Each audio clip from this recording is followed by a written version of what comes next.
Biye alamsa ye marsi kalo tile 27 san 2025 a y'aw bisimila Mali kunnafoni TV ka dɔn kibaruya olu kɔnɔna na.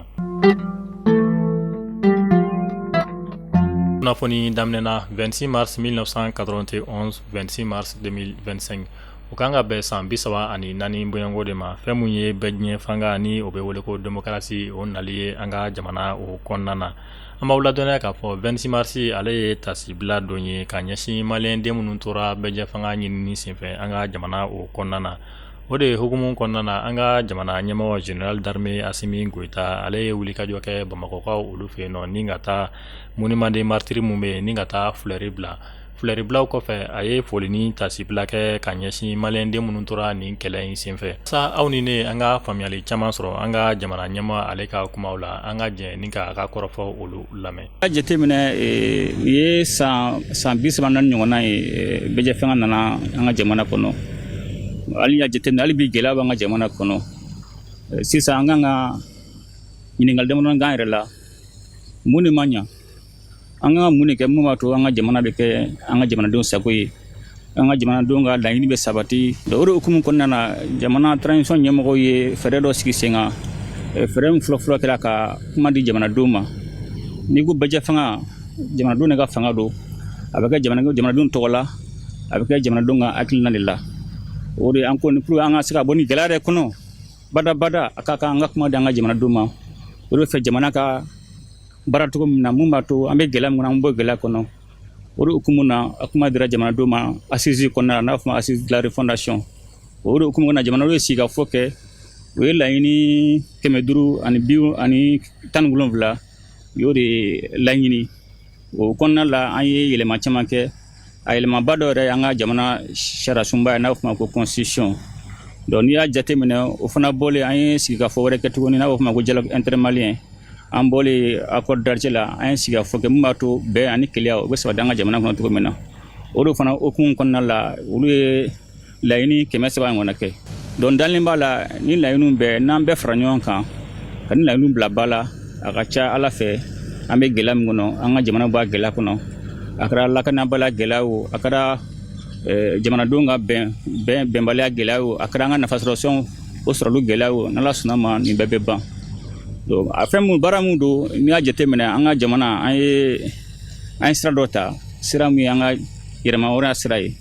O yɛrɛma hɔrɔnya sira in o bɛ kɛ lakana hukumu kɔnɔna la, o bɛ kɛ sɔrɔfɛn hukumu kɔnɔna la.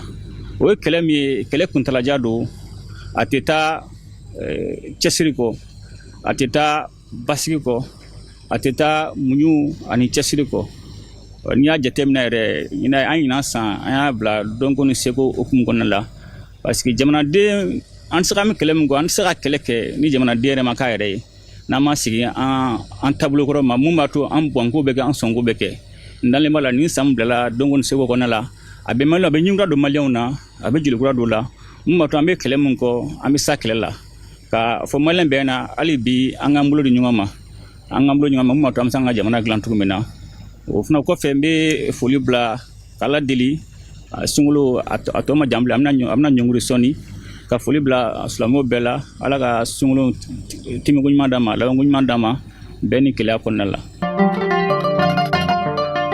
Mauritanie marabaaw kɛn bɛ ka fɛɛrɛ dɔ sigi sen kan nin wagati laban ninnu kɔnɔna na. O de ye ka ɲɛsin jamana wɛrɛ mɔgɔ minnu b'u ka jamana kɔnɔ ni papiye tɛ olu bolo ni ka olu gɛn ka b'u ka jamana o kɔnɔna na. O de ye hukumu kɔnɔna na an ka minisiri mun bɛ yen ni ale ka baara ɲɛsin don maliyɛn den minnu bɛ jamana kɔ kan olu ka koɲɛw olu ɲɛnabɔli ma ni o ye Musa Atayɛri ye. Ale ye wulikajɔ kɛ ni ka taa Kayi région ale kɔnɔna na walasa maliyɛn den minnu gɛnna ka bɔ Mauritanie jamana kɔnɔ ni ka olu bisimila. An b'a ladɔnniya k'a fɔ fɛn min ye Kayi gouverneur ye ale tun bɛ kɛnɛ kan.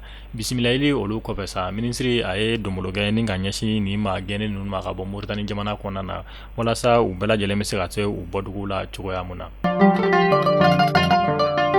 Ka sanga ni an ka finitigilakaw ka kunnafoniya o kɔnɔna ye fɛn mun ye état major général des armées ale ka bataki dɔ bɔra kunungo arabado marsi kalo tile 26 u ka wulikajɔ dɔ kɛra sababu ye Tɔnbukutu marabolo kɔnɔna na fɛn mun ye Tɔnbukutu dugu mun bɛ ni a bɛ wele ko Mandiagoui ale ni Bɛri Funanjɛ la pick-up dɔ n'a ye ale tun falen don taji la a n'a kɔnɔmɔgɔw an ka fanga tigilamɔgɔw ka wulikajɔ dɔ kɛra sababu ye ni ka dankari kɛ olu bɛɛ lajɛlen na.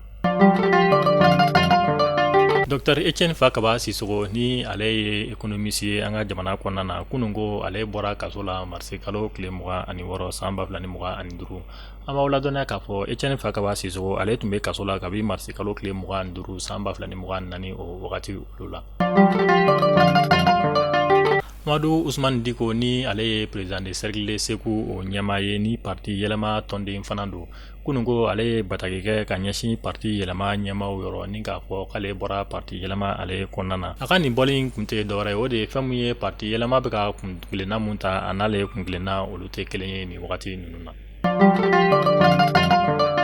Ayiwa Mali kunnafoni TV lajɛbaw nin de bɛ dansigi kɛ an ka bi kunnafoniyaw la an sera ka mun sɔrɔ o daw kulo kan an b'a fɔ aw k'an bɛn don n'a nataw la kunnafoniya kura olu kɛnɛ kan.